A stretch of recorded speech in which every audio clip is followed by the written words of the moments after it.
Já estamos conectados? Então tá bem. Bom dia, pessoal, tudo bem?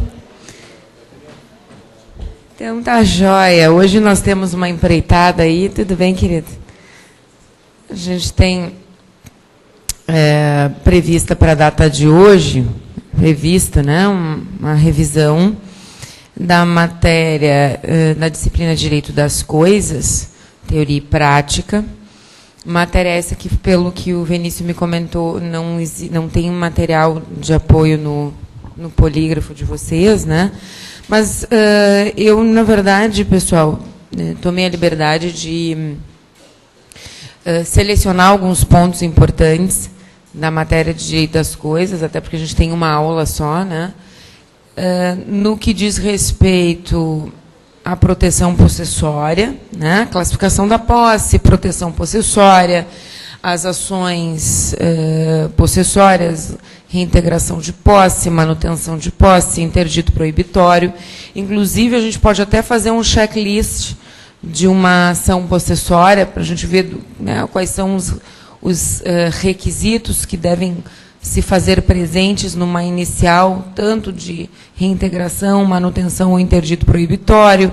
O que vocês podem alegar, por exemplo, em matéria de defesa, né, numa ação possessória, né, porque quando falamos em ações possessórias, pessoal, claro, a gente está falando assim, vamos ingressar com pedido judicial de proteção, né, ou contra um esbulho, ou contra uma turbação, ou contra um justo receio de uma turbação ou de um esbulho. Mas, claro que pode chegar até vocês, por exemplo, alguma pergunta ou uma própria peça, né, envolvendo a defesa, né, do suposto esbulhador, turbador, né, a pessoa que, na verdade, está sendo demandado. E existem pedidos que podem ser formulados na peça contestacional, justamente por força do caráter dúplice da ação possessória. A gente não precisa fazer isso através de uma reconvenção. Isso pode ser feito na própria contestação. Então, pedidos esses que nós vamos analisar, o que vocês podem argumentar, enfim. Para isso também vamos trabalhar um pouquinho os efeitos da posse. Eu acho que é um ponto bastante importante e de caráter bem prático, que a banca pode utilizar, inclusive, como um ponto a ser questionado numa questão discursiva. E depois, pessoal, então, nesse primeiro momento, nós vamos falar sobre as ações possessórias, proteção possessória em si, né, efeitos da posse e classificação. E, num segundo momento, então, nós vamos dar uma ênfase especial à ação de usucapião, requisitos não só, né, de direito material, mas requisitos processuais, uma vez que só tivemos na história, né, do exame unificado uma única vez em que a peça foi uma ação de usucapião, e nós temos tantas modalidades de usucapião, não só de bens imóveis, quanto de bens móveis, né, usucapião extraordinário. Temos 2 prazos para usucapião extraordinário, especial urbano, especial rural, especial coletivo, a usucapião ordinária, enfim. Então, nós vamos falar um pouquinho dos pressupostos, né, dos requisitos de direito material e direito processual da usucapião. Vamos falar um pouquinho da exceção de usucapião e, me parece, sobrar um pouquinho de tempo, a gente pode, né, tirar algumas dúvidas em relação a algum ponto da matéria de direito das coisas que vocês, né, queiram perguntar, enfim, tenham, né, interesse em se aprofundar um pouquinho mais. Tá bem? Então, dito isso, os colegas que chegaram agora, muito bom dia. Para aqueles que não foram meus alunos e não estiveram no hora H, então, eu sou a professora Letícia Hesselin, eu sou professora aqui da casa, das disciplinas de responsabilidade civil, teoria geral do direito civil e direito das coisas. Então, às vezes eu dou aula de responsabilidade civil, às vezes direito das coisas, às vezes parte geral, então, dependendo dos cursos, a gente, né, tem uma equipe bastante grande de professores, mas eu componho a nominata dos professores aqui do IDC já há bastante tempo. Sou professora universitária, tenho uma carreira docente de 13 anos já, nas disciplinas que mencionei a vocês. Sou advogada militante e certamente vocês o serão, né, nos próximos dias. Se Deus quiser, vão conseguir passar, amém, né? Passar nesta prova. Então, sem mais delongas, meus queridos, vamos arregaçar as mangas e começar com a posse, conceito de posse, classificação possessória, diferença entre posse e detenção. Muito bem.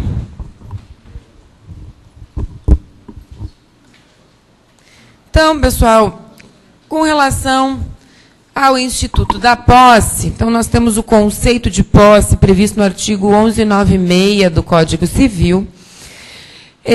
Esse conceito, né, considera-se possuidor aquele sujeito que detém algum dos poderes inerentes ao domínio.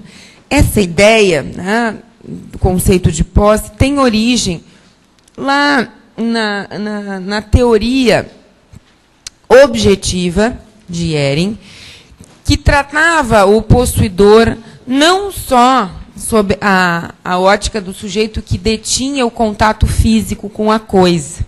Tá? Então, é claro que a gente normalmente associa quem tem posse à pessoa que está com a coisa, né, em seu poder. Mas não necessariamente esta premissa ela é verdadeira e serve para todas as situações. Bom dia, querido. Não necessariamente, porque eu posso não estar com a coisa em minhas mãos, né, próximo a mim, e eu não deixo de ser possuidor por conta disso. Porque nós temos a chamada posse paralela, que é aquela posse desdobrada em posse direta e posse indireta. Então, na verdade, pessoal, o possuidor é aquele sujeito que, de certa forma, ele explora o bem. Não necessariamente ele precisa, né, estar com a coisa em suas mãos para que ele seja considerado possuidor. Às vezes eu estou com as coisas em minhas mãos e não sou possuidora. Veja o exemplo dessa caneta e o exemplo desse microfone. Eu não tenho posse aqui. Aqui é uma situação de mera detenção, e nós já vamos ver o porquê. Agora, eu posso não estar com as coisas, né, com os bens em minhas mãos, e mesmo assim ser considerada possuidora. Por exemplo, eu sou proprietária de um determinado imóvel, tá, e loco este imóvel a um terceiro. O terceiro está com a coisa mais próximo, né, a si, junto a si. O terceiro está lá residindo, por exemplo, no imóvel. Aí vocês vão dizer, professor, então esse terceiro é possuidor. É claro que é. Possuidor direto. Agora, eu, na qualidade de locadora, não deixo de ser possuidora. Então, vejam, o conceito de posse, ele não está apenas restrito à possibilidade, né, de você ter um contato físico com a coisa, mas a possibilidade de explorar esse bem economicamente já te dá a qualidade de possuidor, desde que você o faça em nome próprio, tá bem? Porque se você o faz em nome alheio e subordinado a ordens, né, de terceiros, por exemplo, o caseiro, aí você não é considerado possuidor, é um mero detentor.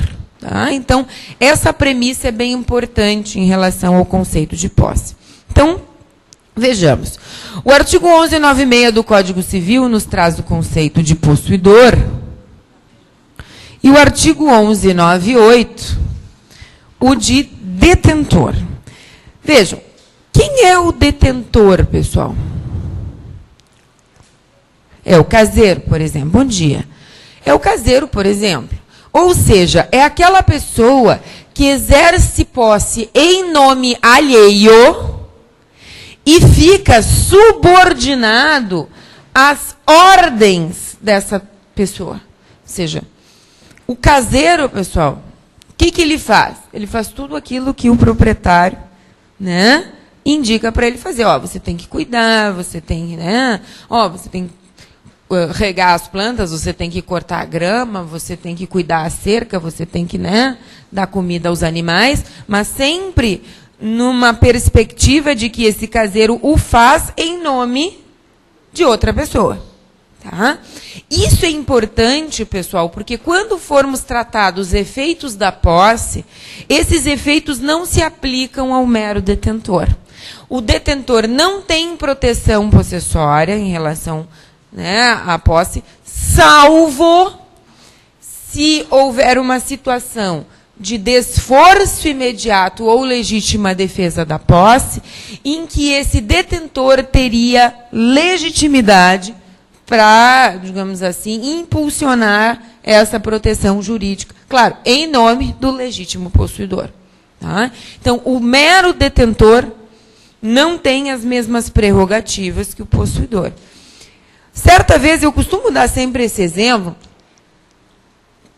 porque me parece bem fácil, né, da gente visualizar o que seria uma detenção, né, em contrapartida com uma relação possessória propriamente dita.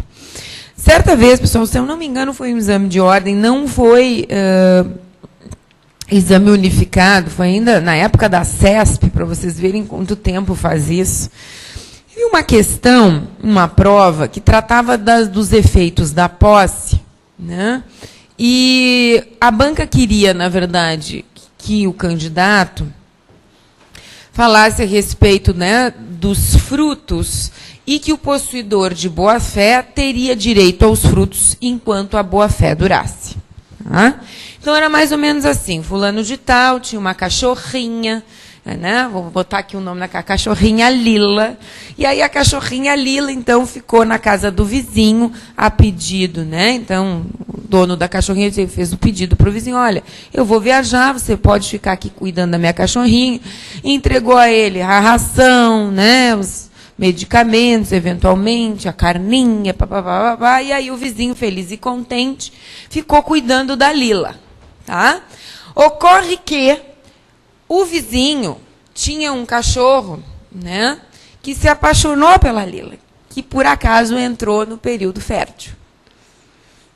O que aconteceu? A Lila emprenhou. E vocês sabem que até é engraçado falar isso, né? Gestação do cachorro. Não sei se fala gestação, né? Mas é meio estranho. Mas, enfim. Normalmente é 3 meses, né? O cachorrinho nasce, está tudo feliz e contente. É 60 dias, é mais rápido ainda. Eu não tenho cachorro, já tive cachorro, eu só tenho gato, então eu não sei. E gato castrado, então. E todos os cachorros, as cadelas que eu tive também eram todas castradas, então eu não sei quanto tempo demora, né? Então, 60 dias. Obrigado pelo auxílio. Gente, 60 dias passa voando. O vizinho, então, voltou, né? 90 dias depois, sei lá, 65 dias depois, só que os cachorrinhos já tinham nascido. Né? Vejam, os cachorrinhos eram da Lila com o cachorro dele, vizinho. E aí a pergunta da banca é, de quem eram os filhotes? E a banca queria que o candidato respondesse que os filhotes eram do vizinho cuidador. Por quê? Porque como ele estava uma posse de boa-fé, enquanto a boa-fé durasse, os frutos seriam desse possuidor de boa-fé. Só que, pasmem, pessoal, essa relação jurídica não é uma relação jurídica de possuidor. É uma relação de mera detenção.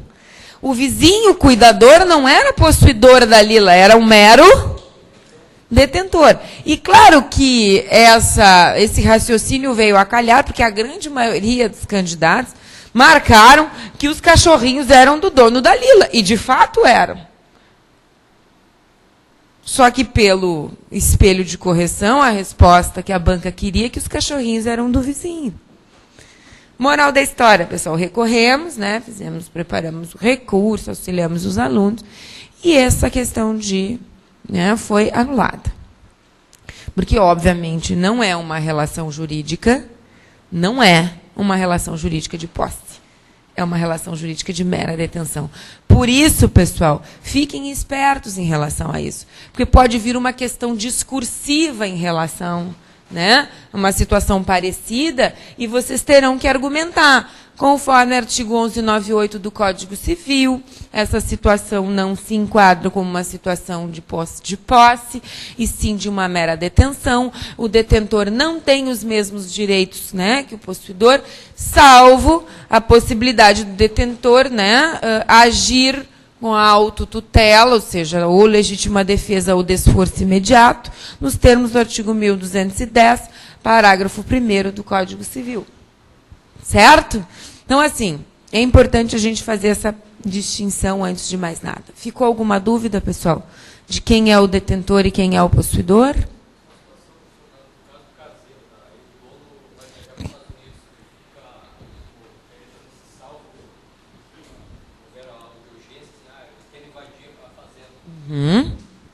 Exatamente isso que eu acabei de dizer. Na situação de autotutela, legítima defesa da posse ou desforço imediato, o caseiro ele tem essa prerrogativa. Então, a pergunta do colega, para quem não ouviu, é o seguinte: imaginemos que o caseiro, né, esteja lá no imóvel, cuidando do imóvel, e o proprietário, né, o legítimo possuidor, que não necessariamente precisa ter propriedade, mas normalmente é proprietário também, vai viajar. E nesse meio tempo, então, existem pessoas que, né, estão querendo invadir o imóvel. O que pode fazer, né, o detentor? Ele pode fazer uso da autotutela? Pode. Então, o detentor tem essa prerrogativa, porque tu não vai esperar. O proprietário está viajando, está nos Estados Unidos, como tu disseste, né, o exemplo. Está viajando, ele não vai chegar aqui em tempo recorde para que ele possa tomar frente, né, e conduzir a defesa do bem. Claro que, judicialmente falando, depois de da ocorrência do esbulho ou da turbação, só quem teria legitimidade para ingressar com a demanda, né, possessória seria o possuidor. Agora, o caseiro pode fazer uso da autotutela. Lembrando, pessoal, o que seria essa autotutela aqui? Ó? Uma nota de rodapé aqui. Acho que é o parágrafo 1º, né? Nós temos duas situações. A legítima defesa da posse e o desforço imediato. Qual é a diferença entre legítima defesa da posse e desforço imediato? A legítima defesa da posse, a posse ela está sendo ameaçada. Tá? Ameaça. Então, ainda não aconteceu o esbulho, existe uma ameaça. Provavelmente uma turbação, o cara está tentando arrombar o carro ali, né? Está tentando invadir a minha propriedade, mas ainda não invadiu. O desforço imediato é quando a posse acabou de ser perdida. Então, ela acabou de ser perdida e eu posso retomar com as minhas próprias mãos. Né? Então, nesse aspecto, o detentor teria legitimidade, né, para, em nome do legítimo possuidor, fazer uso da legítima defesa e do desforço imediato. Ficou alguma dúvida? Tranquilo? Bom, então vamos seguir aqui, pessoal. Feita essa distinção, então, entre quem é o possuidor e o detentor, lembrando que se o detentor, pessoal, rechaça o legítimo possuidor, o que seria o rechaçar? O caseiro, por exemplo, é demitido, tá? E diz assim para o patrão, digo, olha, tudo bem, o senhor não quer mais meu serviço, mas eu não vou sair da casinha.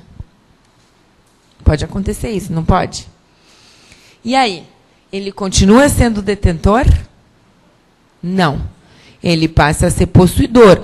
Bom, possuidor injusto, né? Depois nós vamos ver possuidor de má fé, mas aí ele passa a ter posse em nome próprio. Ah, claro que uma posse que não daria ensejo ao usucapião, totalmente, né, precária, enfim, injusta, mas possuidor. Porque ele rechaçou o legítimo, né, possuidor, dizendo, agora, claro, agora eu não tenho mais uma relação de detenção, agora eu sou possuidor.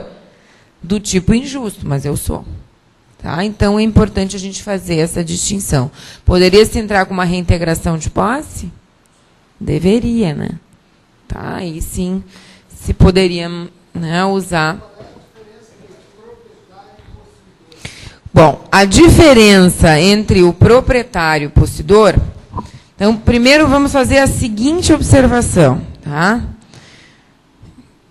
Nós podemos ter, via de regra, 3 situações. Tá? A primeira delas, que é a mais comum,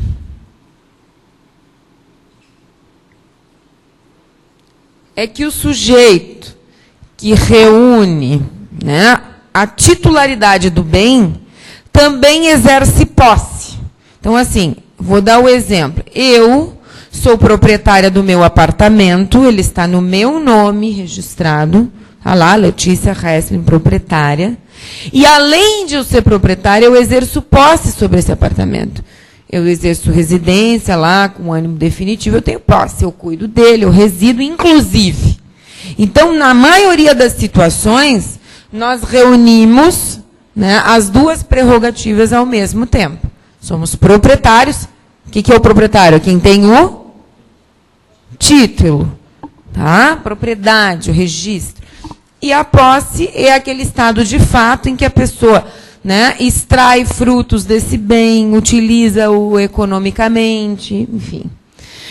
A segunda situação, pessoal, é aquela em que o sujeito não tem título, mas só exerce essa relação de fato com a coisa.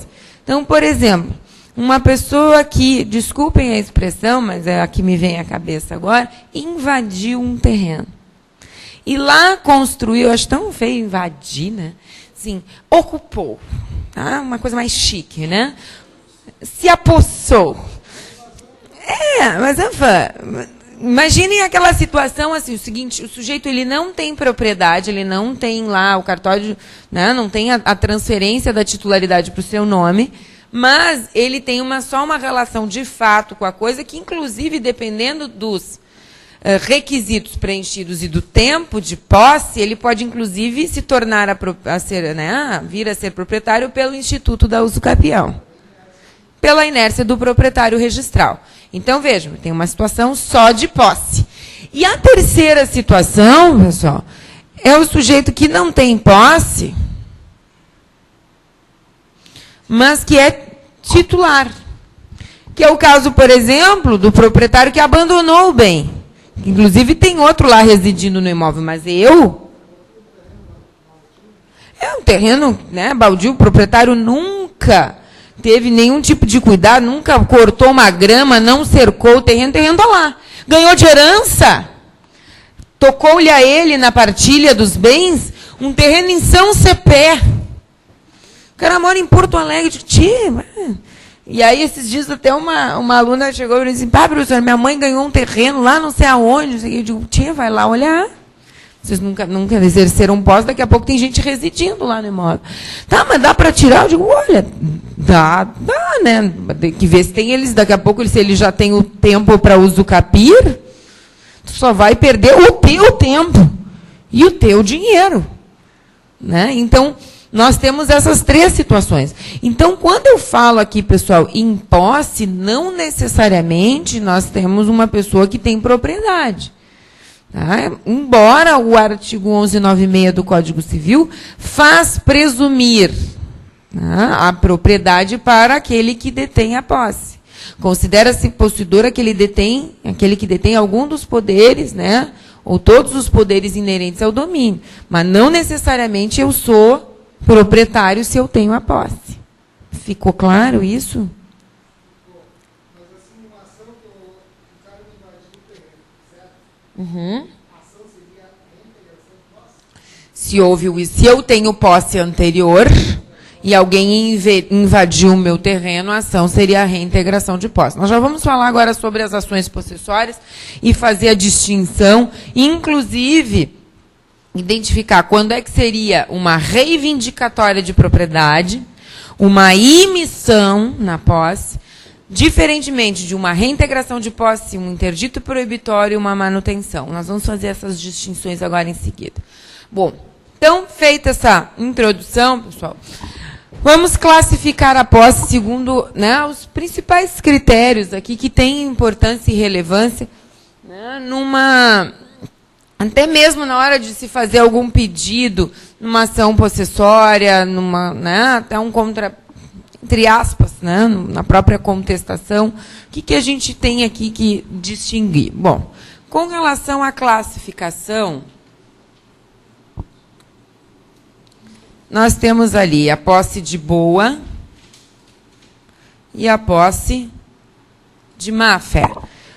Pessoal, só uma perguntinha. Preciso fazer a distinção entre posse direta e indireta? Todo mundo lembra? Quem é que não lembra aqui? Hã? Não lembra? Tá. Então, já falo sobre a posse direta e indireta. Bom, possuidor de boa-fé e possuidor de má-fé é muito simples, tá? O que diferencia o possuidor de boa para o possuidor de má-fé é ter ou não ter conhecimento, ter ou não ter, né, discernimento acerca de algum vício, eventual vício existente na posse. Então, o possuidor ele é de boa-fé quando ele ignora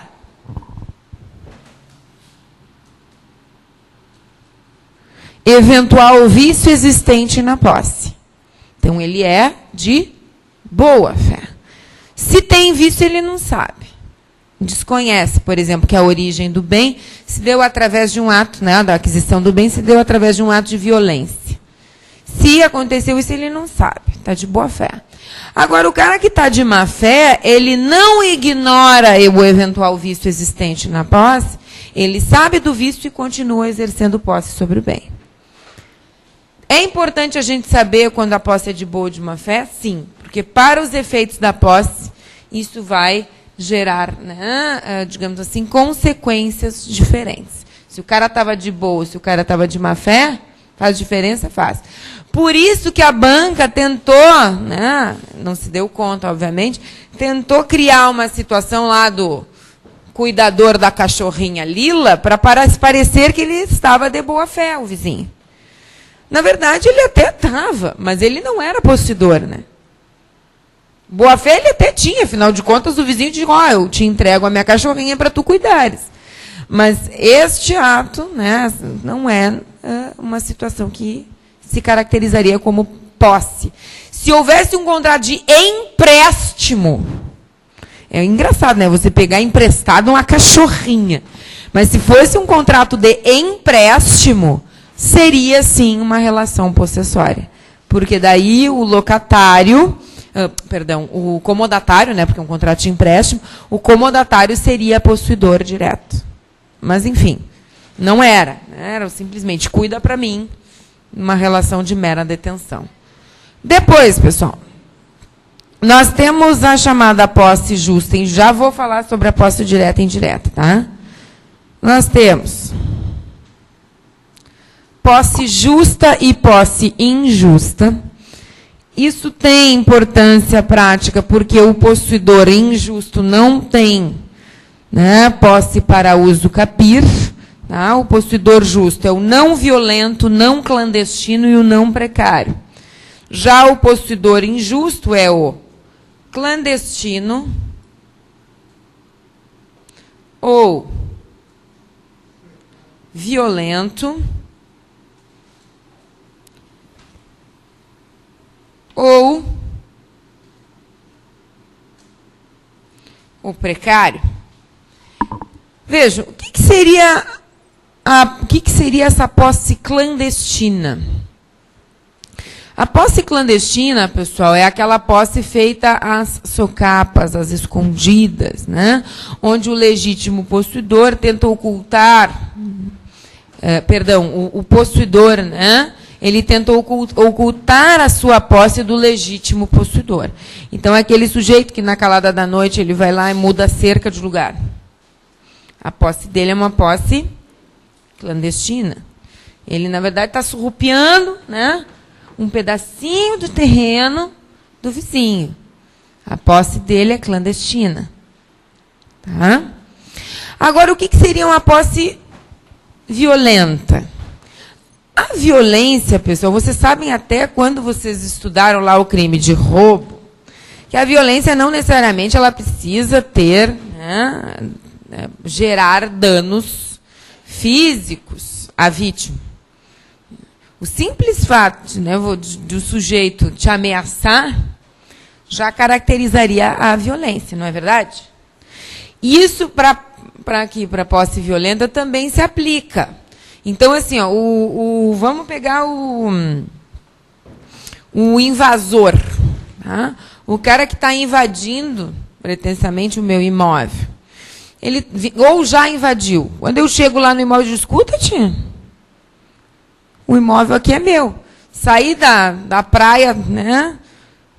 Sei lá, dia 1º de março, agora nós já estamos, né, meados, quase final de agosto, não botei mais os pés na casa da praia. Começou a dar uma esquentadinha, agora setembro, outubro, o pessoal já começa a se animar para ir final de semana para a praia, né? Depois que passar na prova da ordem e tal e coisa. Aí chega lá na casa da praia e se depara com a família morando lá. Vejam, a casa é sua, né? Você passou o último verão, né? Março foi a última vez que você colocou os pés lá no imóvel, e tem uma família lá residindo, que invadiu o imóvel. Aí você chega lá e diz, escuta aqui, tio, o imóvel é meu, e ele te bota para correr. Literalmente, né? Olha, aqui é o seguinte, ó, eu comprei esse imóvel do Joãozinho, ele me vendeu as chaves, e esse imóvel aqui é meu, estou morando com a minha família, assim, ó, meu filho, ó, se tu acha que tu tem direito, procura teus direitos. Isso por si só já caracterizaria a violência, o ato de rechaçar o legítimo possuidor. E o que seria a posse precária? Desculpem que eu estou na frente aqui. O que é a posse precária, pessoal? A precariedade é interessante, porque originariamente a posse precária era uma posse justa. Então, imaginemos um contrato de comodato. Eu emprestei o meu imóvel para o meu sobrinho, e ele veio do interior, enfim, fazer direito, em Porto Alegre. E aí eu emprestei o meu imóvel para ele. E aí, vejam só, eu preciso deste imóvel, preciso vender esse imóvel, enfim. Como diz o meu marido, preciso realizar o imóvel, né? Realizar. Então, quero vender, vai investir em outras coisas. E aí eu notifico o meu sobrinho para devolver o imóvel e ele não sai do imóvel. A partir deste exato momento, a posse dele passa a ser uma posse precária. Então, originariamente, a posse precária é uma posse justa e passa a ser uma posse injusta que a pessoa foi compelida a devolver e não o fez.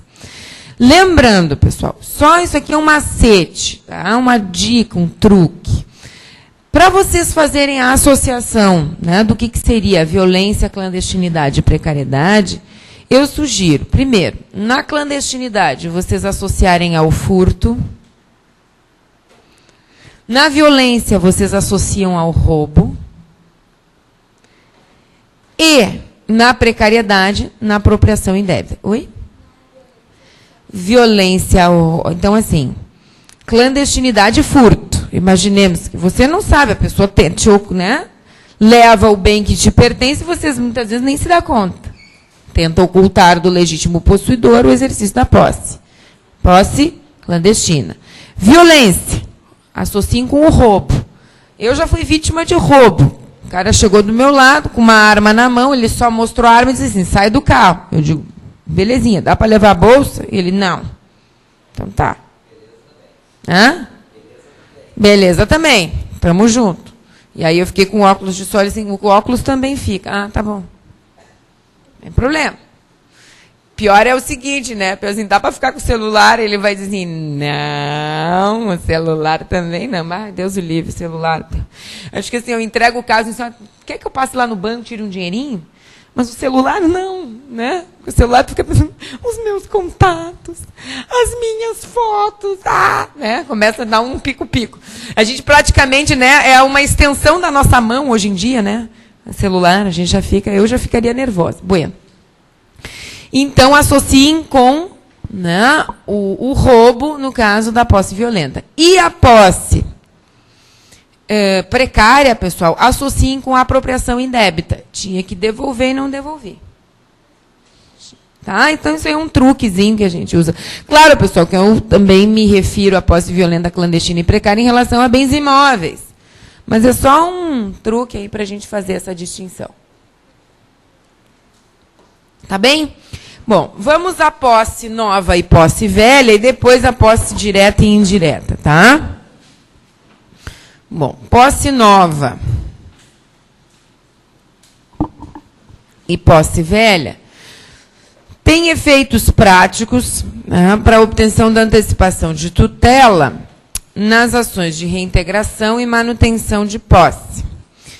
Por quê? Porque a posse nova é aquela dentro de ano e dia, e se você foi, né, turbado ou esbulhado dentro desse prazo, ou seja, o esbulhador está, né, no imóvel, ele invadiu o teu imóvel e o prazo que ele o fez não ultrapassou o ano e um dia, o, digamos assim, possuidor esbulhado ou turbado poderá ingressar com a medida judicial de proteção possessória com pedido de antecipação de tutela, só provando que essa posse, né, é uma posse nova.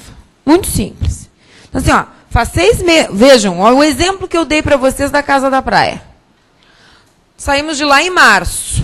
Março é mês 3, né? Nunca mais voltamos no imóvel. Vamos voltar lá em outubro, mês 10. Então, faz 7 meses, provavelmente, que o sujeito invadiu o meu imóvel. Supondo que ele tenha invadido logo em seguida que eu tenha deixado a Casa da Praia, né, no final do verão. 7 meses, pessoal. É posse nova ou posse velha do esbulhador? Nova. Então, na verdade, como eu não vou poder fazer uso da legítima defesa nem do desforço imediato, porque já aconteceu o esbulho, que eu só posso fazer uso da autotutela no momento em que está acontecendo a turbação ou esbulho, que não é o caso, o sujeito já está morando lá no imóvel há 7 meses, o que eu vou fazer? Eu entro com pedido de reintegração de posse, nós vamos ver por quê, né? Porque existe uma situação de esbulho possessório, eu entro com a reintegração de posse, com o pedido de antecipação de tutela, pedido liminar, né, de reintegração por conta desse requisito bem objetivo. Eles estão lá no imóvel há menos de ano e dia. Professora, como é que eu faço a prova disso? Bom, normalmente, tá, é muito difícil a gente conseguir a prova documental de que o esbulho se deu, né, menos de ano e dia. Vocês podem... Ah, professora, faz o boletim de ocorrência. Mas o boletim de ocorrência é um documento unilateral. Não tem... Né? Eu posso fazer o boletim de ocorrência, enfim, dizer que o cara invadiu semana passada e o cara pode estar lá no imóvel há 2 anos.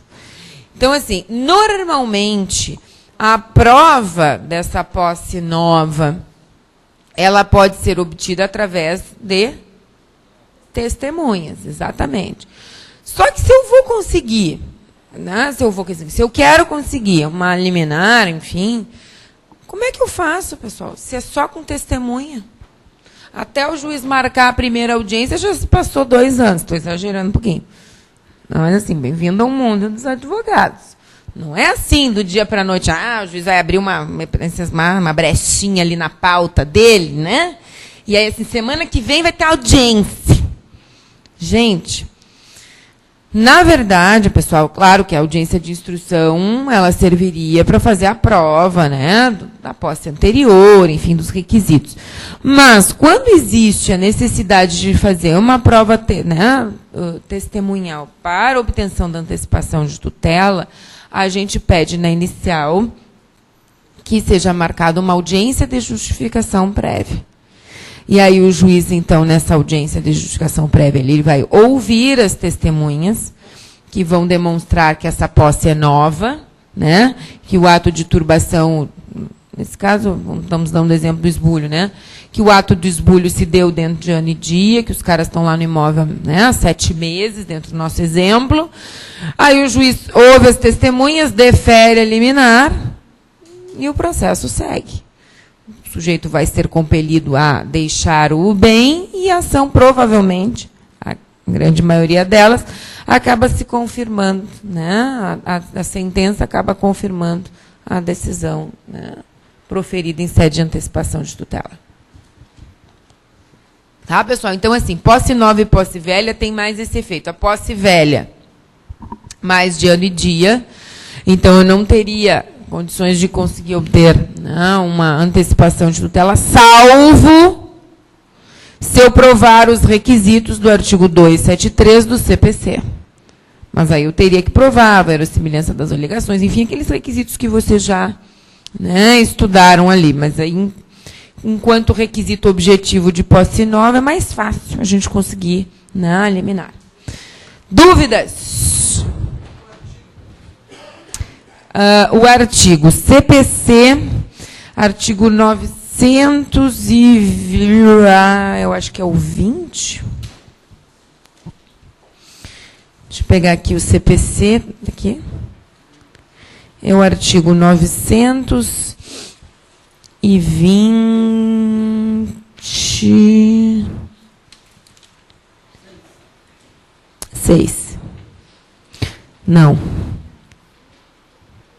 924.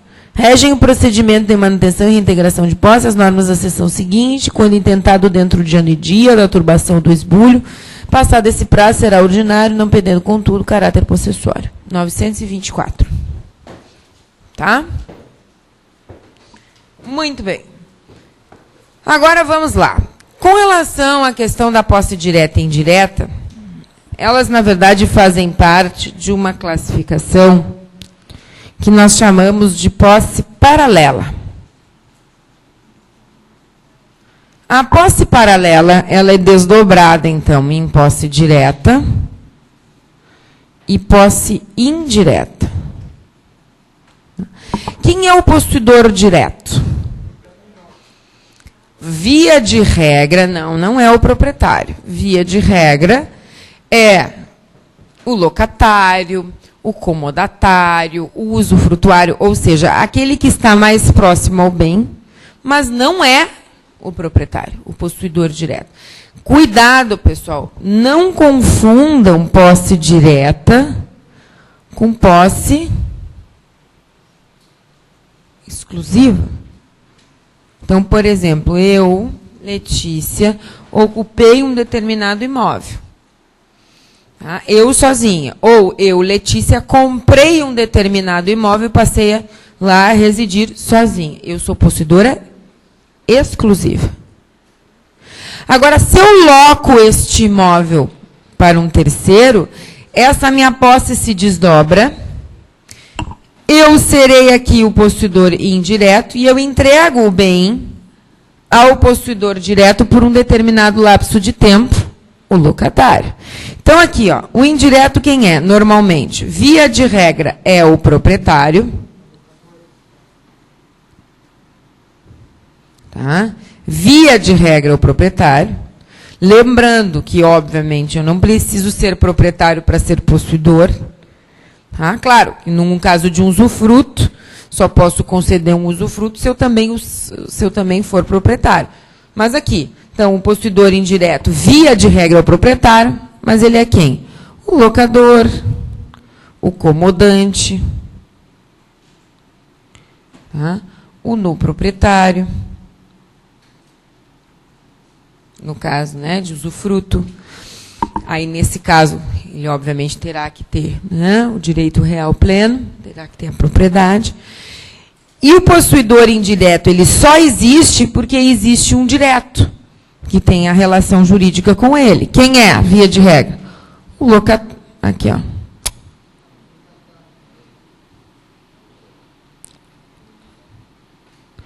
Locatário. Opa.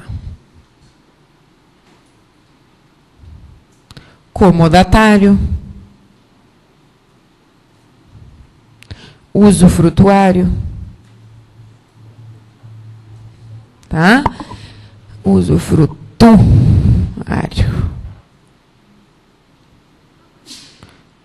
Então, só existe um porque existe o outro. E essas posses, elas são chamadas de posses paralelas porque elas existem concomitantemente. Tá? Então, não confundam, pessoal, possuidor direto com possuidor exclusivo. Ah, o possuidor exclusivo quem é? Aquele que exerce posse sozinho em relação a um determinado bem. Normalmente proprietário. Tá? Normalmente proprietário. Quem é o chamado compossuidor? É diferente aqui também do compossuidor.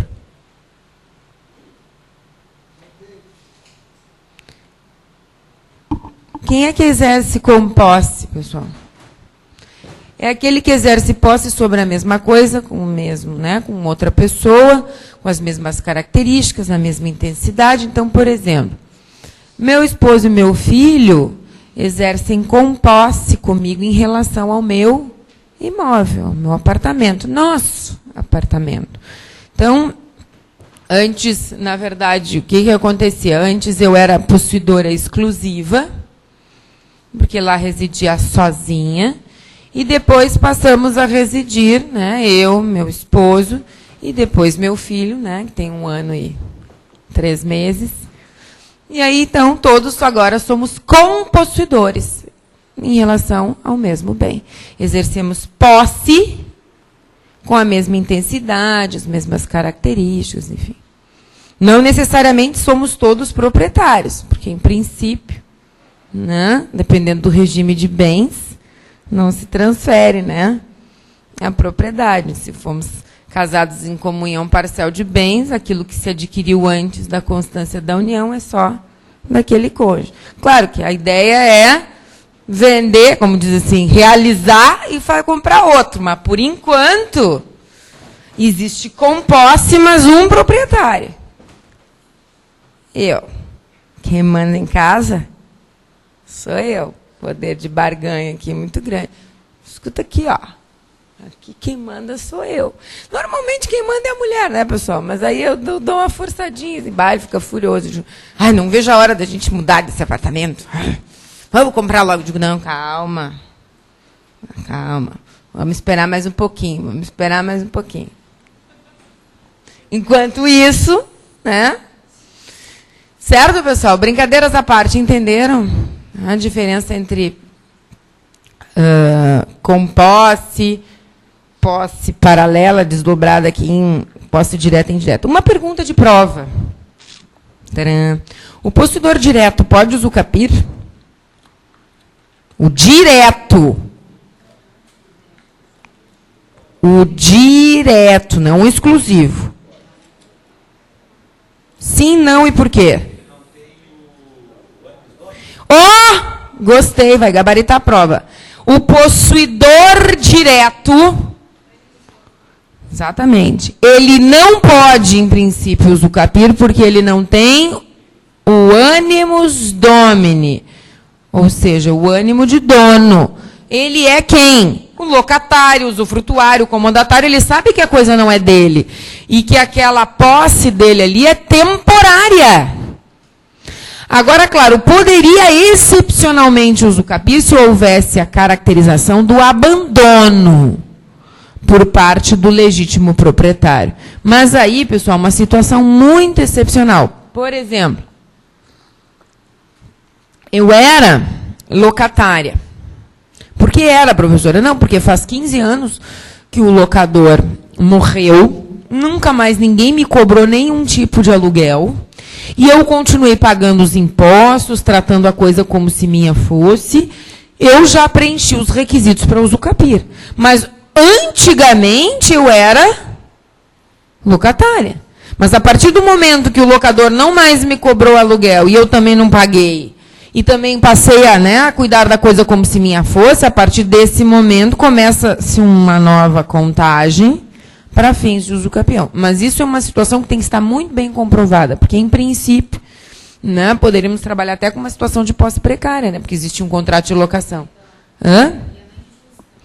Não necessariamente. Mas, veja, não tem mais contrato. Se vocês forem fazer uma pesquisa de jurisprudência no site do Tribunal de Justiça e colocarem a seguinte expressão, Posse precária. Precária. O que é a precariedade ali, pessoal? Tinha que devolver e não devolveu.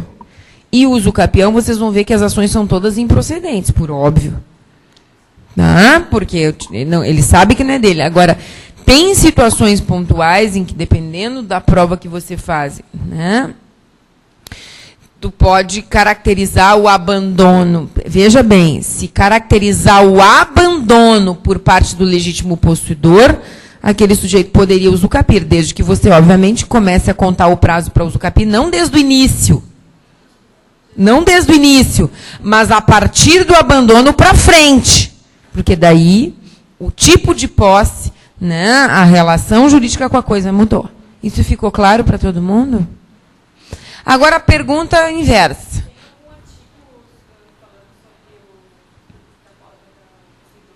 Não é só doutrina. Agora a pergunta inversa. O possuidor indireto, ele pode usucapir, porque eu disse assim, via de regra, ele é também o proprietário. Mas e se ele não o for? Ele invadiu um imóvel, cercou o imóvel, construiu e locou para um terceiro a casinha. Ele é possuidor indireto. Concordam comigo? Ele pode usucapir? Pode ou não? Pode, desde que a modalidade de usucapião não exija a prova da moradia. Por exemplo, ele não poderia usucapir pelo 1238, parágrafo único, mas ele pode usucapir pelo 1238, parágrafo, o caput.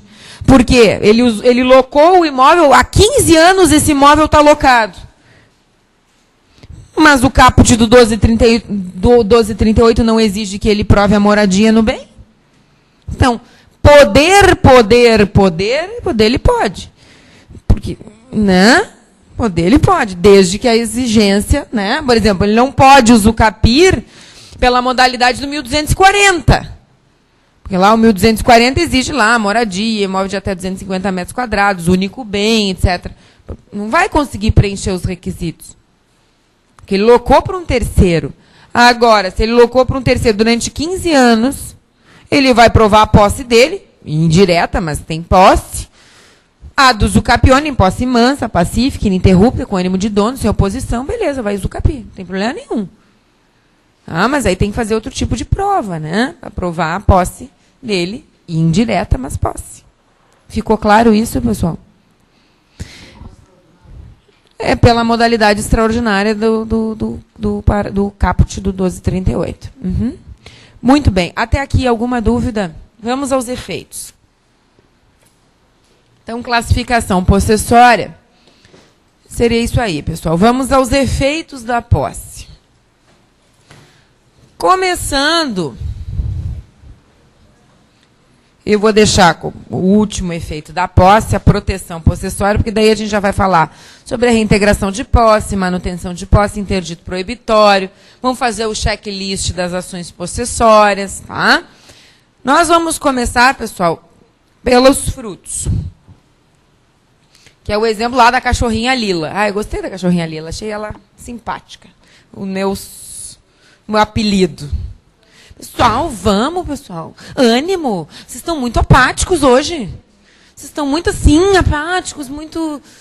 Vamos! Falta pouco, tem que ter animação. Tesão. Ô, professora, tesão pelo jeito das coisas está difícil, né? Pessoal, tem que ter. Vamos lá. Eu tenho... bom, já passaram por mim muitos alunos, eu já nem sei mais, já perdi a conta de tanto aluno que já passou por mim. Bom, cursinho, então, nem se conta. Mas eu me lembro assim, pô, professora, direito das coisas é uma coisa.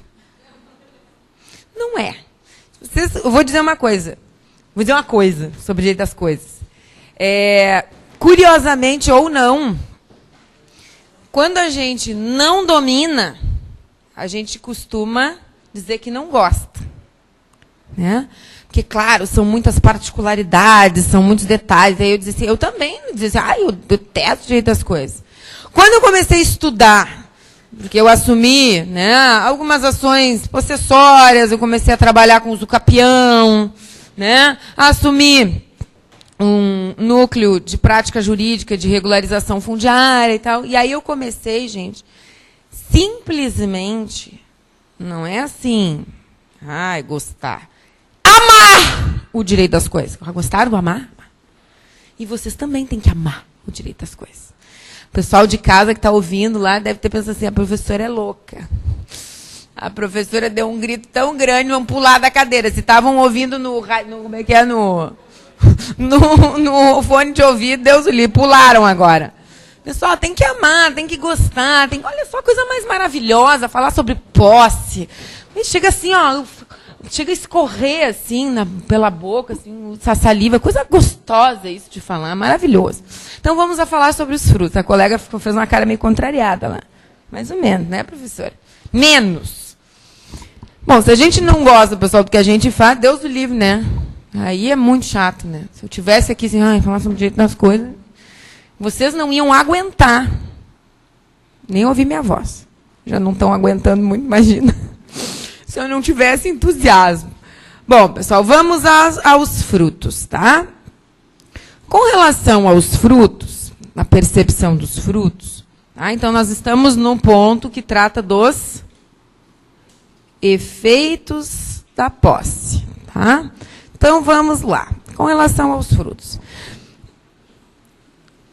É importante, pessoal, a gente distinguir se o possuidor está de boa ou de má fé.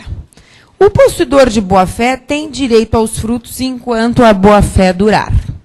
Então, os frutos são do possuidor de boa fé.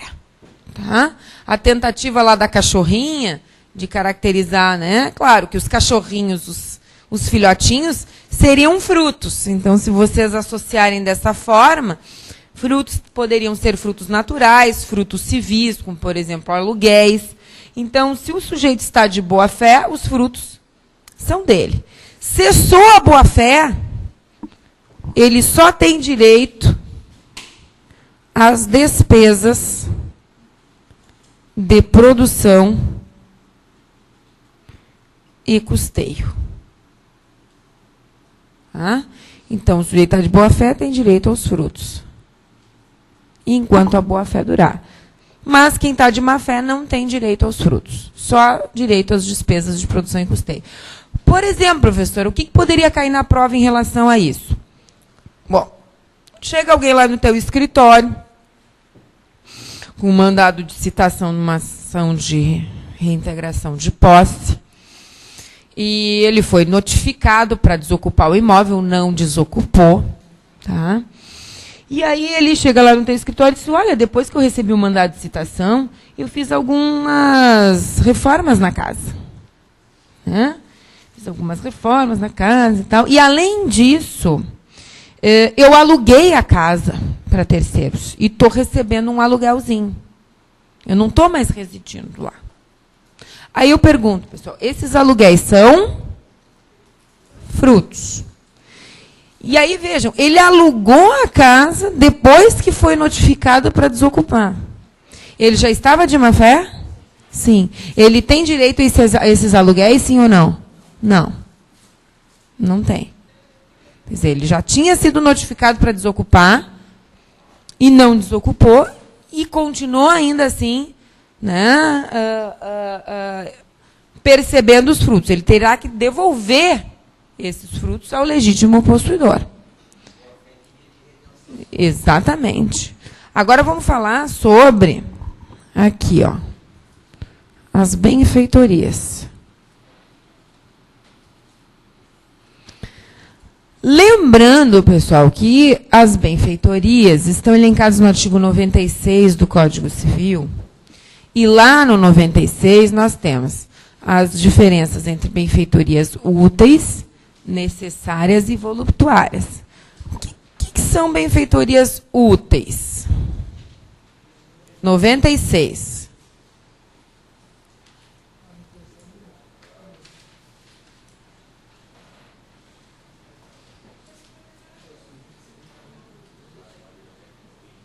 Ó, benfeitorias úteis são aquelas benfeitorias que melhoram o uso do bem. São as benfeitorias úteis. O que seriam as benfeitorias necessárias? São aquelas que têm a função de conservar o bem principal. E o que seriam as voluptuárias? São aquelas que embelezam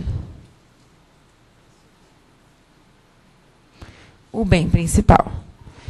Então, vai cair lá na pergunta da prova, por exemplo, que o sujeito, depois que foi notificado para sair do bem, ele resolveu colocar uma piscina. É claro que a banca, pessoal, ela vai colocar situações assim, inequívocas de que é ou útil ou necessário ou voluptuária. Coisas que podem gerar algum tipo de dúvida, eles não vão colocar. Mas é óbvio que uma piscina é uma benfeitoria voluptuária. Ah, em relação a um clube... Não, mas não estou falando em relação a um clube, estou falando uma residência. Todo mundo aqui sobrevive sem piscina. Certo? Não. Talvez. Eu não tenho piscina em casa, né? Mas eu sobrevivo. Não é uma benfeitoria necessária. E não tem uma utilidade prática. Ela é melhor, assim, né? Assim, é uma benfeitoria de conforto e tal e coisa. Agora eu pergunto para vocês assim. Se depois que ele recebeu a notificação, pessoal, ele fizer a troca de toda a fiação da luz, porque estava com problemas, enfim, né, estava podre, podia ocasionar incêndio, isso seria considerado uma benfeitoria necessária. Ok. E aí, o que ele fez? Ele simplesmente colocou um toldo na janela de fora da casa para evitar a entrada do sol, para não deteriorar a mobília. Isso é uma benfeitoria útil. Aí eu pergunto para vocês, se o cara estava de boa fé antes da notificação para desocupar o imóvel, ó, se ele estava de boa fé, o que acontece em relação às benfeitorias? Ele terá direito de retenção, mais indenização pelas benfeitorias úteis e necessárias.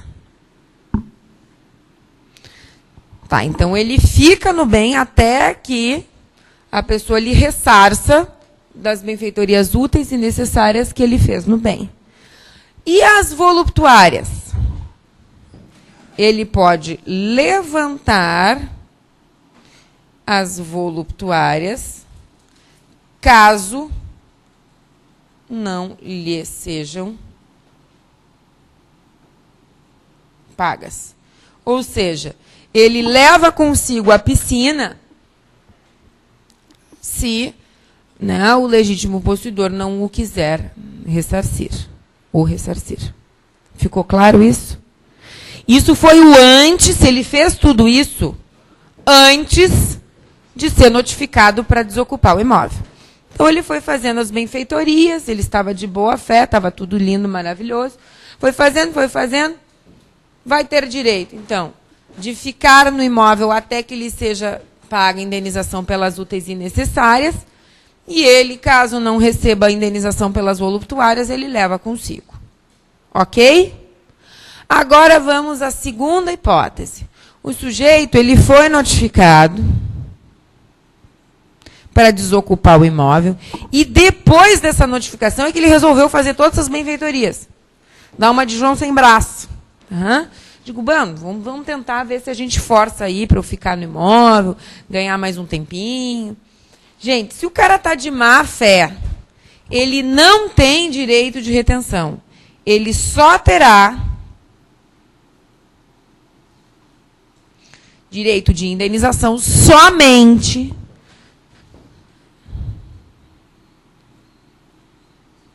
sobre as benfeitorias necessárias. Só. Única e exclusivamente as benfeitorias necessárias. Tá? Só de indenização.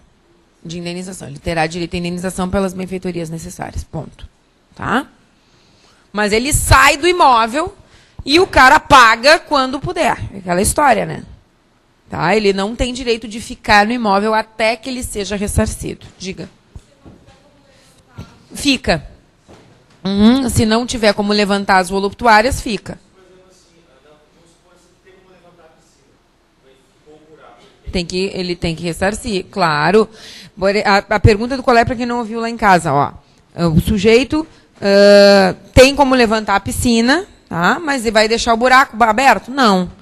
Na verdade, ele tem que entregar o bem como ele... Exatamente. O que pode acontecer é o seguinte, se ele deixar o buraco, depois o legítimo possuidor, né, o sujeito vai poder pedir uma indenização porque ele teve um gasto para fechar o buraco. Né? Usurpação ou esbulho do alheio, pessoal, isso até tem reflexos lá na esfera da responsabilidade civil. Eu posso pedir uma indenização, né? Tá? Porque, na verdade, ele deixou um buraco, um dano, eu vou ter que, né, fechar esse buraco, isso custa dinheiro. Tá? Até aqui, pessoal, alguma dúvida?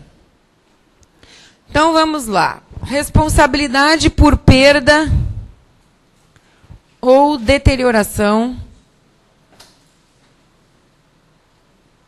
da coisa. Terceiro efeito da posse aqui, tá? Então, frutos, benfeitorias, e aqui a responsabilidade por perda ou deterioração da coisa. Se o sujeito está de boa fé,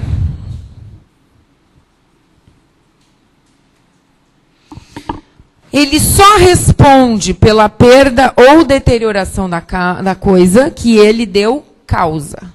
Então, ó, só responde por aquilo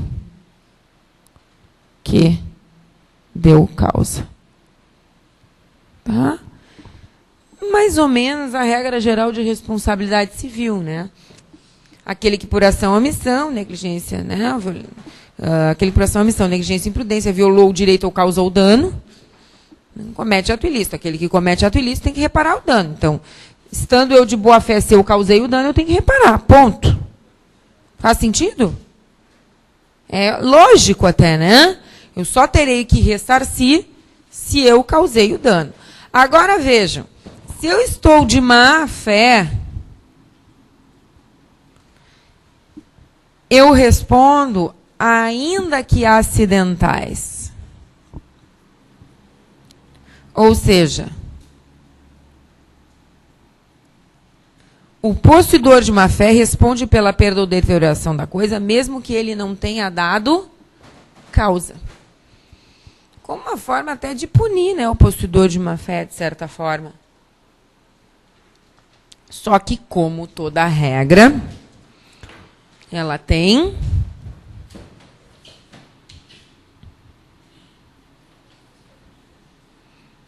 exceção. Qual seria a exceção? Então, assim, regra geral, aquele que está de má fé responde pela perda ou deterioração da coisa, mesmo que não tenha dado causa. Essa é a regra. Tá? Agora, qual a exceção? Qual seria a situação em que o possuidor de má fé não responderia pela perda ou deterioração da coisa que não tenha, né, que não tenha dado causa? Não necessariamente pelo proprietário, mas se ele provar que se o bem estivesse na posse do proprietário, por exemplo, do reivindicante, se ele provasse que a perda ou deterioração da coisa teria ocorrido da mesma forma, estando com ele ou estando com o legítimo proprietário, aí seria uma forma de ele se eximir de alguma responsabilidade. Por exemplo, uma situação de força maior, teve um tsunami na cidade, sei lá, não teve pessoal aqui no início de julho, né? No início não foi bem no início, mas foi ali a partir do dia 10, 15, teve Nós ficamos submersos, né, embaixo d'água durante quase que uma semana, né? Aqui Porto Alegre não teve tanto problema, mas ali São Leopoldo, Novo Hamburgo, né? Esteio. Foi Esteio que foi assim, ó. O pessoal ficou embaixo d'água, pessoal. Então imaginem o seguinte, o carro estando na posse do possuidor de má-fé ou estando na posse do reivindicante, poderia ter se perdido, entre aspas, poderia ter, né, deteriorado, obrigada pela ajuda, poderia ter se deteriorado. Sim, poderia. Então, seria a única hipótese, né, a exceção do possuidor de má-fé não responder pela perda ou deterioração da causa, da coisa que ele não deu causa. Ok? Fechou? Então, vamos agora para as ações possessórias. Terceiro efeito da posse, tá? Uso dos interditos possessórios, que nada mais é do que as ações de manutenção, reintegração ou interdito proibitório. Então, ainda estamos dentro dos efeitos da posse, mas já vamos trabalhar as ações possessórias.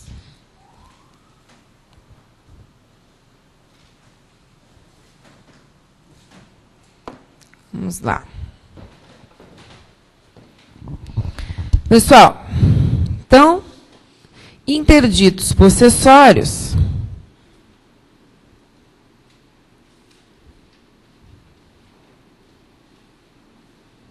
aqui, ó.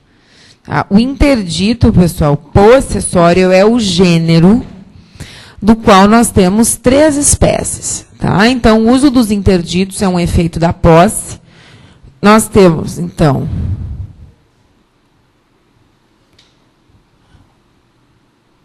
reintegração de posse, manutenção de posse e o interdito proibitório. Tá? Enquanto, então, ações possessórias. Muito bem. Então, vamos, pessoal, fazer a distinção entre cada uma dessas ações possessórias. Começando pela reintegração de posse. Qual é a palavra-chave aqui, pessoal, da reintegração de posse? Perda da posse ou esbulho. Tá? Então, aqui, ó. Para que nós possamos ingressar com uma ação de reintegração de posse, o primeiro requisito a ser preenchido é provar o esbulho sofrido, né, pelo sujeito. Então, perda da posse. Tem que provar perda da posse. Esbulho. Se eu quiser antecipação de tutela, o que eu tenho que provar, pessoal? A posse nova. Então, eu tenho que provar a data do esbulho. E se for nova, eu consigo, né, a liminar de reintegração de posse. Além disso, pessoal, e esse é o principal requisito, e muita gente se atrapalha aqui, vou colocar até com outra cor. Eu tenho que provar a posse anterior. Como é que eu vou me reintegrar a algo que eu nunca tive? Se eu, na verdade, nunca tive posse, seria uma ação de imissão na posse. A ação correta, né? Não de reintegração. Gente, tem muito colega que erra. Entra com a reintegração de...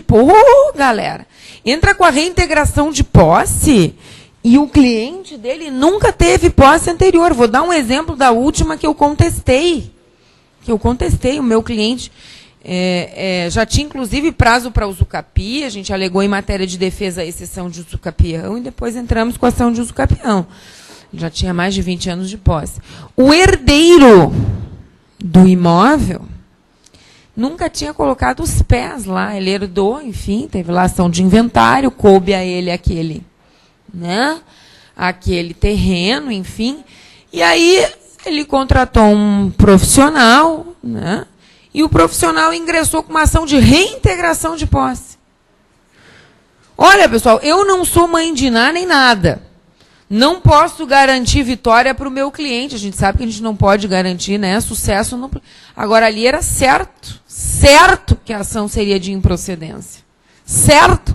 Porque o cara não tem como provar a posse anterior.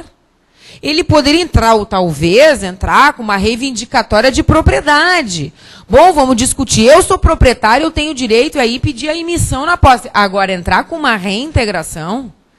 Jamais! Ele nunca tinha colocado os pés no imóvel. Só de tempo, claro, o meu cliente já tinha preenchido os requisitos para usucapi, mas só de tempo de posse do meu cliente, mais de 20 anos. Como é que o cara vai entrar com uma reintegração de posse? Chega a me doer na alma. Só quando eu essas coisas assim...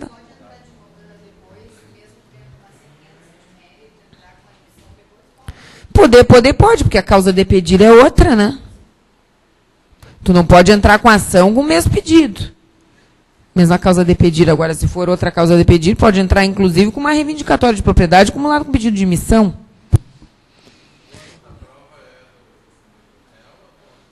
O ônus da prova 333, inciso 1. Quem alega tem que provar.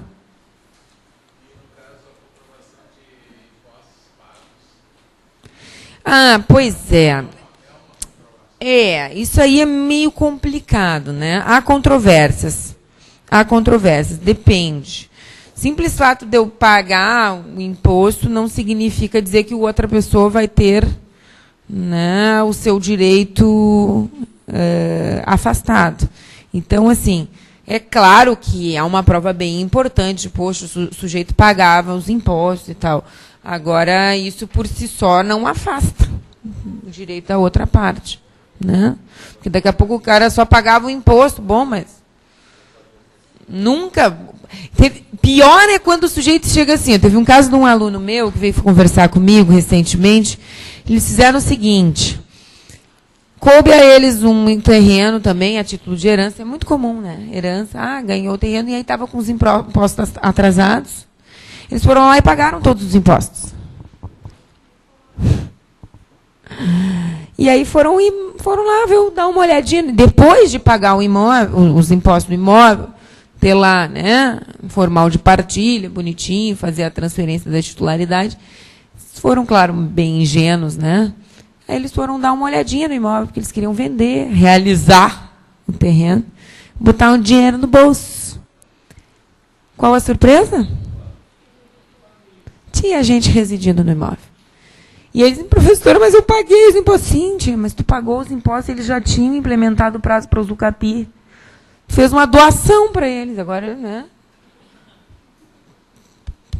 Claro, que o imposto de obrigação própria ter reina. Nesse caso, o que tu vai fazer?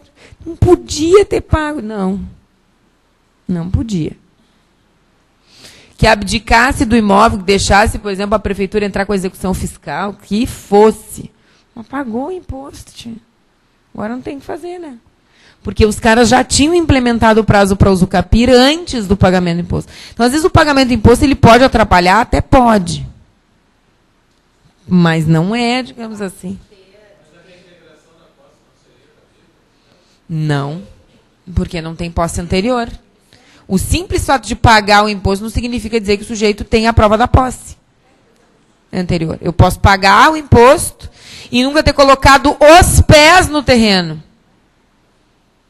Não tenho como provar a posse anterior. E o simples fato de pagar o imposto não é prova de posse anterior.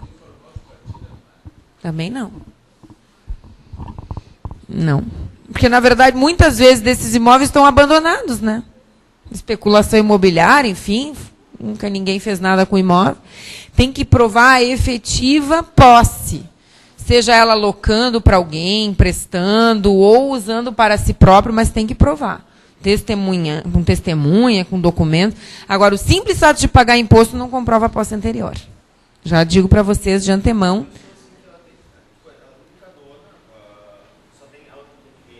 E ela deixou abandonado porque foi reformar e aconteceu alguma coisa com ela, ela não pôde cuidar dele por anos. Tá, mas ela tinha posse anterior.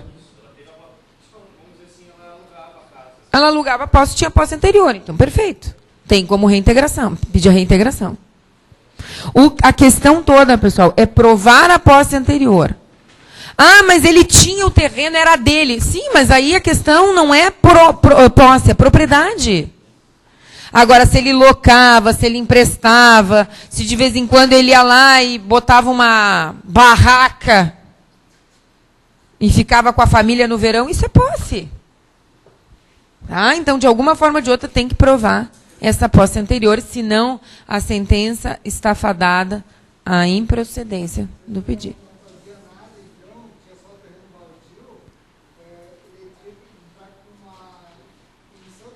Isso.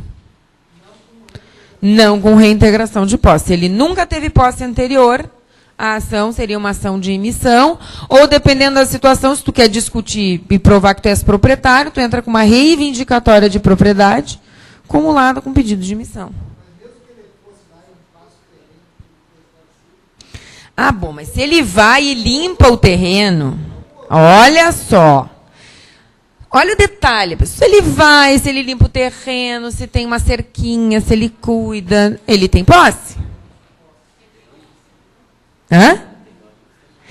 Exatamente. Então, assim, ó, se o terreno está baldio, abandonado, nunca fui lá, só paguei o imposto, não tem prova da posse. Agora, nunca residiu lá, mas ele cercou o terreno, ele... como é que se diz? Aparava a grama, de vez em quando ele ia lá. Aí ele tinha posse. Aí pode ser reintegrado. A questão é caracterizar a posse anterior, pessoal. Ponto. Tá? Através de testemunha, normalmente é uma prova bem robusta, claro. Não, eu sempre via o fulano lá, ele ia pelo menos 1, 2 vezes por mês, ele ia lá, ficava no imóvel, podava tudo, fazia, às vezes até fazia uma churrascada com a família embaixo das árvores. É a prova da posse, deu. Ponto. Agora sim, ó, o cara nunca botou os pés no imóvel. Um dia passou lá, sabia que tinha e nunca mais apareceu. Tinha mato desse tamanho. Faz 3 anos que está ocupado o imóvel. Aonde que o cara tinha posse anterior? Mesmo que fosse herdeiros. Normalmente, quando tu recebe de herança, normalmente tu não tem como comprovar a posse anterior. Se é um terreno que nunca foi ocupado, enfim. Se deu as caras e tem como provar isso, é posse. Tá? Bom, na manutenção, meus caros, qual é a palavra-chave que nós temos aqui? Turbação. A turbação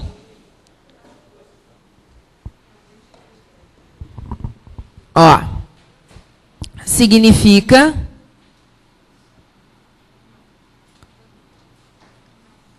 o incômodo da posse. Vejam, o sujeito não perdeu a posse. Pode ser, até ser que venha a perder, mas ele está sendo incomodado. Em que consistiria esse incômodo, pessoal? Ah, bueno, mas o MST que já invadiu, ele cometeu ato de esbulho. Mas o MST que está lá na frente da propriedade, ele vai lá, ele carneia um boi, faz um churrasco, diz, eu vou entrar... já está incomodando lá, mas está lá na frente. Incomoda, de vez em quando pula um muro, vai lá, rouba umas bergamotas no pé de... na bergamoteira. Já tem incômodo aí? Já. Nesse caso aqui, pessoal, para eu entrar com uma ação de manutenção de posse, eu tenho que provar a data da turbação, para conseguir eliminar, pela posse nova, a data. E que eu ainda estou... Só um pouquinho. Na posse. Oi. Nesse caso, os 8 exemplos que acontecem no MST lá, vou entrar, Veja bem, tem 2 situações. Se o cara, que o exemplo que eu dei é, vou entrar, entrou, pegou uma carniota, pegou uma bergamota. Ele já está turbando, ele já está incomodando. Agora, só na frente, tem 3 situações, né? Eu vou falar do MST, e vou dar o exemplo do MST, quando é que se caracteriza a reintegração, manutenção e interdito. Tá? Mas o exemplo que eu dei é, ele ficou lá na frente, ele entrou, ele carneou um boi, ele subiu no pé de bergamoteira, pegou a bergamota, tomou um banho no açude, ele já está incomodando. Ele não invadiu ainda, mas ele está incomodando. Agora, claro, se ele só está lá na frente dizendo assim, vou entrar, vou entrar, vou entrar, ele não está cometendo ainda a turbação. Aí sim, se enquadraria no interdito proibitório. Por quê? Existe aqui só um justo receio de turbação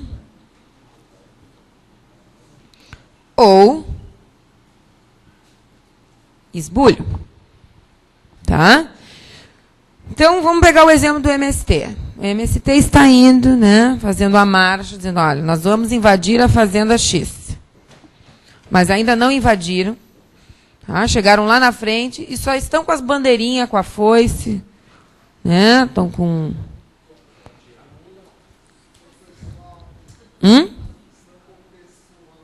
Estão lá com o pessoal.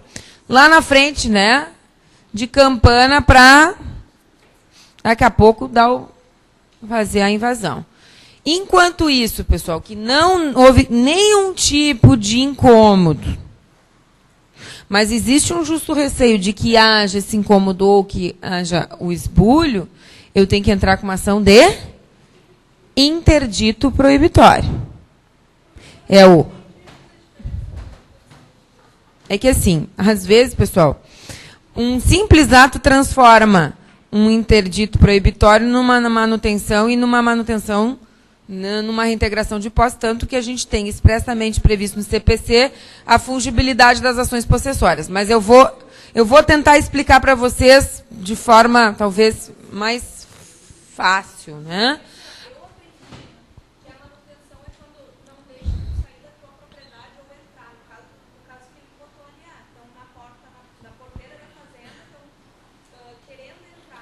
Não necessariamente, pode ser também. Seria uma manutenção. Então, não estão deixando tu entrar, nem estão deixando tu sair. Claro que existe o incômodo da tua posse. Mas não necessariamente só essa situação. Mas o incômodo pode ser, por exemplo, tá? Uma situação que não é tão incomum assim. Você é locador de um imóvel, tá? E você tem a chave do imóvel que você loca para o seu locatário. E você, de vez em quando, entra no imóvel sem autorização. Mas você não cometeu o ato de esbulho, mas você vai lá porque, enfim, você quer dar uma olhada, você não pode fazer isso, você está turbando. Então, nesse caso, seria uma manutenção de posse. Agora, vejam, vamos pegar o exemplo do sem terra, numa sequência lógica de atos, para a gente entender onde é que se enquadraria num justo receio de turbação e esbulho, onde é que se enquadraria numa turbação, né, e onde é que se enquadraria numa reintegração. Então, eles estão indo. Alguém aqui assistiu aquele documentário Terra para Rose, O Sonho de Rose? Alguns assistiram. Na Rita passou, né? Então, assim, esse documentário, pessoal, ele registrou, na verdade, todas as fases, né, de um assentamento do movimento sem terra, da fazenda Anone. Então, registrou, por exemplo, a ida de todos os, né, do movimento para a fazenda antes de acontecer a invasão, depois que a invasão aconteceu e depois no assentamento propriamente dito, depois, né, quando eles receberam a propriedade. Então, são 2 documentários. E ali mostra exatamente a situação que poderia se aplicar ao interdito proibitório, que poderia se aplicar à manutenção de posse e à reintegração. Então, o interdito, pessoal, quando eles estavam indo, eles anunciaram, ó, nós vamos. Justo receio de turbação e esbulho. Nós estamos indo. Interdito. Chegaram lá na frente e começaram assim, ó, a incomodar. Ó, nós vamos entrar. Aí eles invadem, vão lá, enfim, já começam. Na verdade, não chegaram a fazer o assentamento em si, das famílias, mas estão incomodando. Estão entrando lá, tomando banho no açude, pegaram uma vaca, carnearam, fizeram um churrasco ali na frente, isso já é o quê? Um incômodo, manutenção. Aí, meus caros, na calada da noite, o pessoal lá que cuidava da fazenda, os caseiros detentores, foram dormir, e aí eles se aproveitaram e pularam a cerca, e no dia seguinte, todas as barracas estavam instaladas em parte da fazenda. Isso é o quê? Reintegração. Já houve o esbulho. Ficou claro isso para vocês? Tá bem? Diga, querida. Pode ter, claro. Claro, mas aí não precisa, na verdade, não tem essa história de posse nova e posse velha no interdito proibitório, porque, na verdade, ainda não aconteceu nada, né? Tu só queres... No interdito proibitório, a única função do interdito é o quê? Inibir que a pessoa cometa turbação ou esbulho. E aí tu fixa uma pena de multa caso haja o descumprimento. Claro, um astrente, caso haja o descumprimento.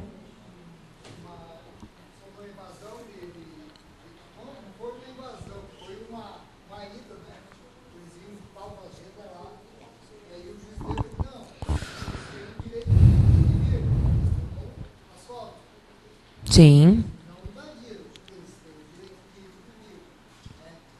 Porque eles não chegaram na fase que eles estão indo, e o cara já entrou com uma ação de vitória. Mas assim, é que assim, veja bem, mas se eles já anunciaram que vão invadir, é ameaça, aí eu posso interdito.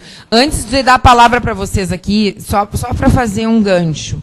Teve uma vez, pessoal, uma questão, era uma peça de segunda etapa direito do trabalho, que envolvia interdito proibitório. Só para vocês entenderem.